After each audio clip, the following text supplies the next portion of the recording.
So I'd like to thank you for joining me today. I am a big fan of Hamilton, and I've had a couple cast members on, so I'm excited to have you on to All join us. right.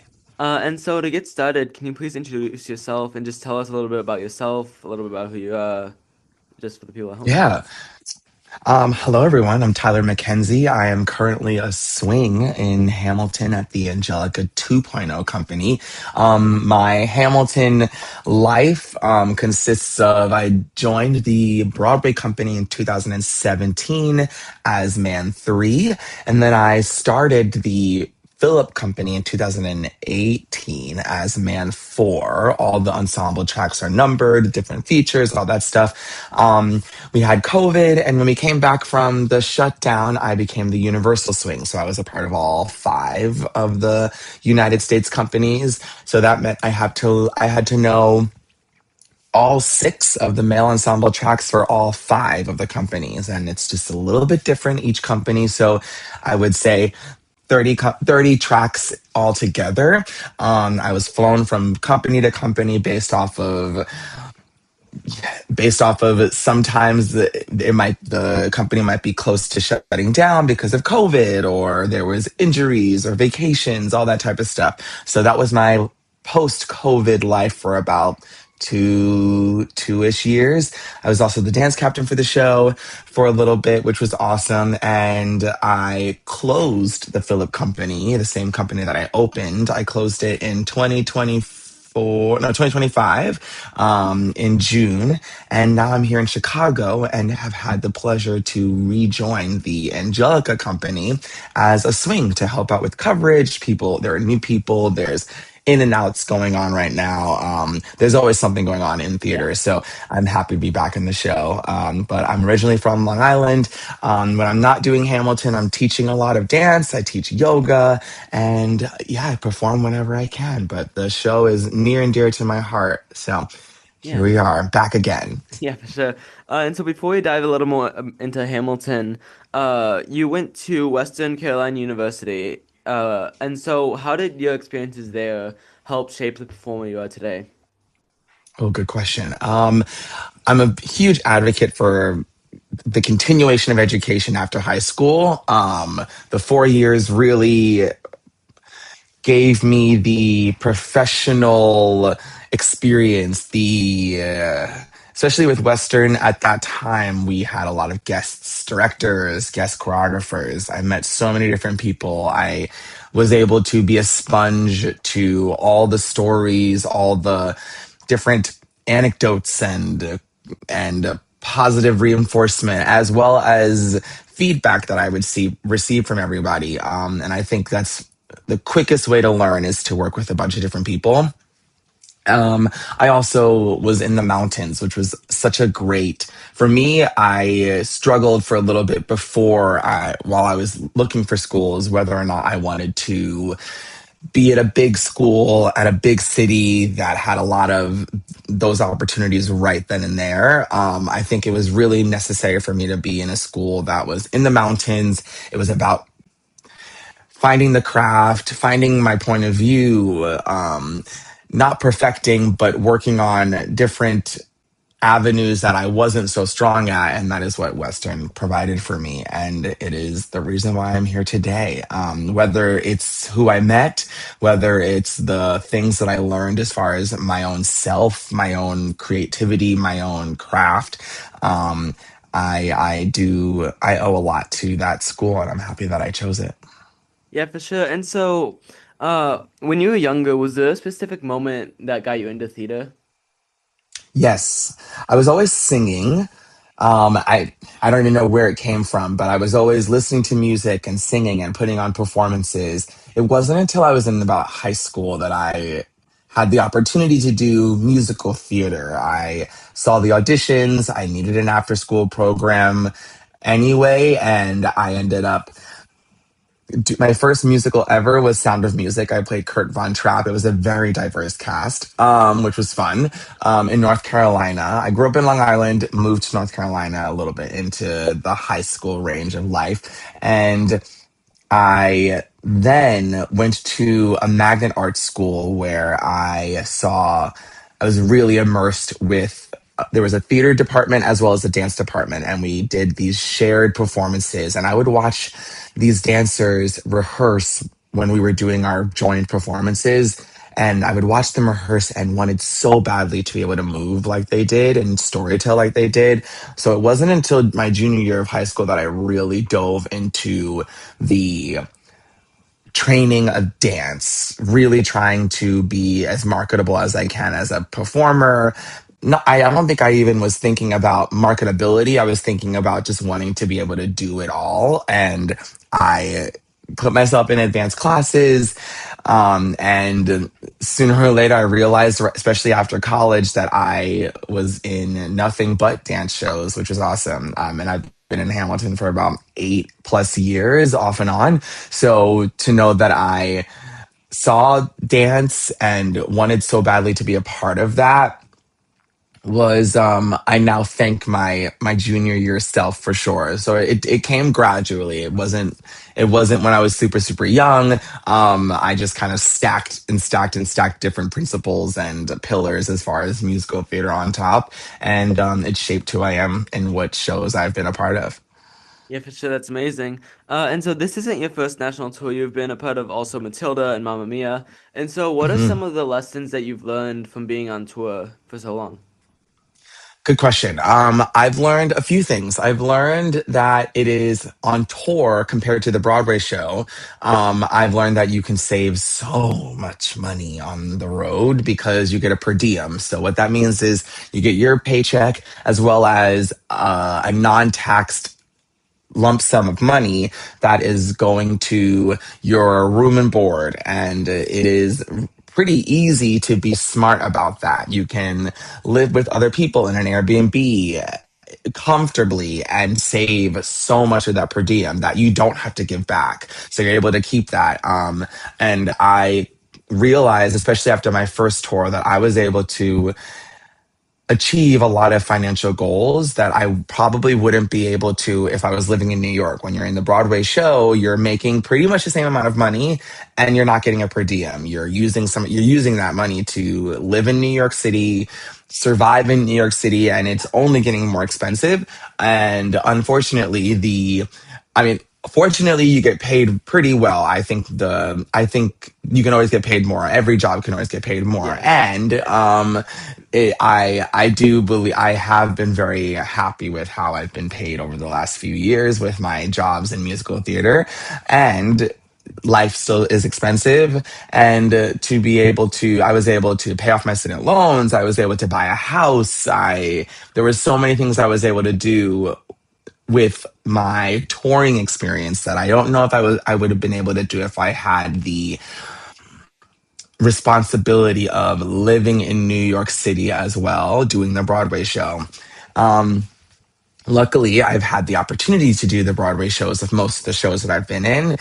And it really helped being on tour to iron out finances, to become financially comfortable and stable and even abundant. And I think a lot of people need to hear that when they're looking for jobs and when they're training in musical theater, because I think more of us need to be excited about what avenues can you take within musical theater that allow you to live comfortably without having to go from show to show or find survival jobs when you're not Yeah. working in a show. So that became my intention, and it I still to this day think that I would rather do the tour, depending on time and all that, depending on location, all that stuff, to be able to live the way I want to live. It's super important, especially as you start getting older. Yeah, for sure. And so you're currently a swing, as you mentioned, on the national tour of Hamilton. And so what's it like being a swing compared to a cast member that's on every single night and has a specific set role? Good question. So when I started with Hamilton, I did it before pre-pandemic. I was on stage every single night, one track. You do the show, and that comes with a lot of maintenance because you're doing the show every night, and it's 3 hours. And there are pros and cons, and it depends on the person whether they are viewed as pros and cons, I guess, as well. a lot of people don't want to think. They want to learn their track, they want to develop that track and maintain just that one track. And that is fun for a lot of people. And I didn't know that I was going to be so into swinging pre-pandemic when I hadn't swung before. Um, and you do get the chance to sit into something and develop that. That is a huge pro. The the pros of swinging is you never get bored because you have to know a few tracks. There's some cons. Some people don't want to think as much. Some people don't want to get the text and not know what track they're going to be doing. The learning can be very difficult for some people, especially with a show like this because it's so dense. Teaching swings is pretty difficult because you're just throwing information at them, and sometimes your brain can you can really feel like it's you can really feel easily overwhelmed with how much material you have to learn. Um, but I find that swinging is exciting. You get to There's nothing like doing a show, especially in a week. And I've played multiple tracks in the same week. I've played a couple of tracks in the same day, and you really get to know how incredible the brain is, and being able to do the show and do it one way and then do it another way, another like very close to that, even the next day. And you're seeing the show from different point of views because you're in a different part of the stage as than you were the day before is really, really cool. Yeah. Um, this show happens to be pretty difficult to swing because you never leave the stage. The ensemble's at about 46 out of 50 of the numbers. So it's when you have to learn it, you really have to. There is not much time to go back to your station backstage and look at your notes or look at an archival video like some shows where the ensemble's in like what 5 or 6 or whatever of of the numbers. You have to really know the material. It's really about studying. It's really about homework. It's really about repetition. And I happen to, especially after there comes a time, there's no really a rival because the show is always evolving and there's always going to be something that you have to work on. But there does come a time where you do know the tracks, and that is such a sweet period of being able to play and have fun within the show. Yeah, for sure. Especially with this show, like you mentioned, it's such a dense show and it's so fast paced too. Like there's no like slow moment for anyone in the show. Uh, Right. I think the only role that like actually gets like an official break is like King George. But like, Absolutely. yeah, Absolutely. I say that all the time. And even that can be a little lonely because yeah, when everyone's on stage, you're just he's back. backstage chilling. So Yeah, like every track has their pros and cons. difficulties and Yeah, challenges, you know? yeah, for sure. And so, back in 2017, when you joined the show, what was the audition process like for Hamilton? Good question. I auditioned for the show first before it even opened. It became really hot when it was at the public, and I had taken a Broadway Dance Center class. My friend Ariana, who was the original bullet in the show, she was assisting, and I wanted to learn the choreography and see her. And I ended up taking this class at Broadway Dance Center. It wasn't an audition, or so I thought. And I got a text message after the show. I mean, after the show, after the class, and from Ariana saying that I need to contact my agent, and my agent had contacted me saying, I don't know how you did this, but you have a final callback for Hamilton. And Oh, this is before it opened. yeah, I hadn't, I did love the choreography. I did feel pretty rooted in it. And I was very, really into it, having known not much except for listening to the cast album a few yeah, times. Or, well, no, the cast album hadn't even existed yet.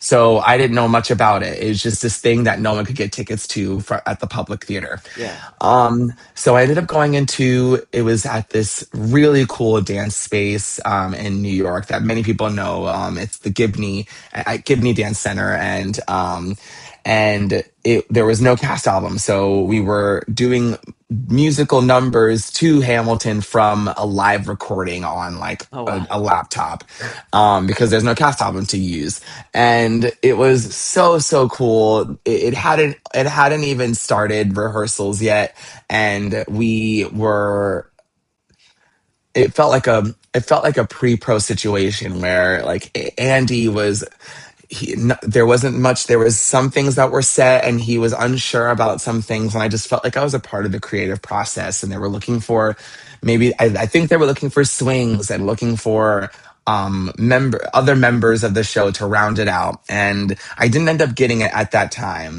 but I had such a great time in that workroom. I ended up getting Matilda not so long after that, and then I went on the road with Matilda. I came back, and that was probably a year later. Hamilton had gotten their Tonys and all that stuff, Yeah. and I in my head I was like, I was in that room before it even opened. That's so cool. The moment it And happened, I I guess. hardly, yeah, right. And I hardly did many auditions for it. I got back from Matilda. I closed that company, that touring company, and I thought I would have maybe like 6 months to chill and maybe pick up some other work and breathe a little bit. But I had gotten a invited call. I went to the invited call for the new Philip company that was going to be opening up, and that wasn't going to open for a few months after that audition. And again, I felt really good about the material. I was really strong from Matilda, so that was fun to like feel like I'd grown since the initial audition. And yeah, I got the call that week of the audition that I had went to. There were no callbacks or anything like that. And I needed to start the next week on the Broadway company, even though I was technically auditioning for the new tour that was going to be opening up. So I ended up getting the Broadway company, and that was a lot of fun to Yeah. for things to feel so accelerated. And at that time, it is still a hot show, but back then, like it was crazy. You couldn't get a ticket, or it was very expensive to get a ticket. Still is, but there was something about it being like so hot after Yeah. at that time, and to get the opportunity to like start rehearsing and learning the material. It was the hardest rehearsal process ever, as far as like how dense the Yeah. material is, how dense the show is. But yeah, that was my audition process. There were a couple in between there. I think there were a couple calls that I went into just to show my face. But my joining the company really happened at the right time, the right place. When I that final audition, that final invited call was definitely the time that I needed to be there, that the universe gave me the show, and yeah, it all happens for a reason. Yeah, and that's such a special journey. It's such like of a roller coaster too, like up and down of Oh yeah. everything. Yeah. And so if you could go back in time, what advice would you give to your younger self? Within Hamilton or within just my Like your younger self, younger anytime. self. Okay. Yeah. I would say, let's see. Hmm.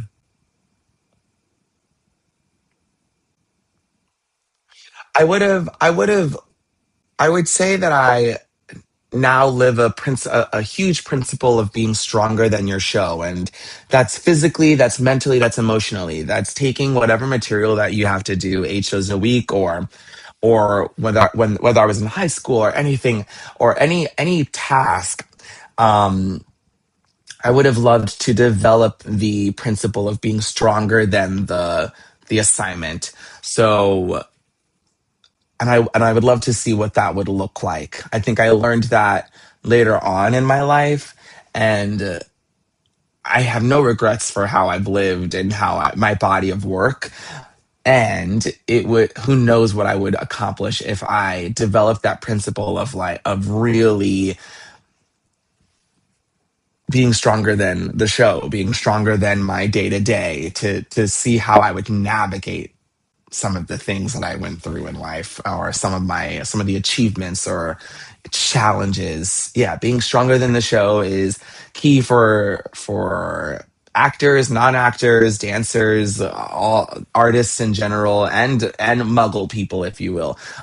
Being stronger than your assignment is, I think, a lot of people are, they're living in order to achieve the assignment, and sometimes that creates burnout. But I think there is, for many positions, many tasks, there is the possibility of being stronger than it, so that it doesn't take as much from you, and it also provides the opportunity to find stillness and rootedness and grounding, in some tasks that can, or assignments that can be pretty hefty or dense. Yeah, being stronger than the show, something still trying to practice. This next question kind of follows along with the last one, but what advice would you give to other performers who want to pursue acting as a profession? Other than, along with, I guess, along with being stronger than your show, I would say within your training and development, I think a lot of us still need to develop these three tasks. And I learned this from another educator, a friend of mine. Celebrate what's working within your craft. What are you really good at? Really celebrate that. Celebrate what's working within your training. Identify what's not. Really have a conversation with yourself every so often to decide and to figure out what it is that needs a little bit more work. What's a missed opportunity here? Or one that just needs to be developed, and then make a plan to develop that. And if you continue to do that, then you'll never arrive anywhere. It'll always just be in development. I'm still in process of developing and seeing what more I can do, whether it's in musical theater or not. Yeah, celebrate what's working, identify what's not, and make a plan to continue to develop that, and see how far you can get, see how strong you are, see how well rounded you are, and that's for the betterment of your livelihood, and it's fun as a human, and the payoff also is that you're super marketable, and hopefully that leads to you never stopping working. Yeah, for sure. And so that actually wraps up the interview today. I'd like to thank you for joining me. Of course, of course.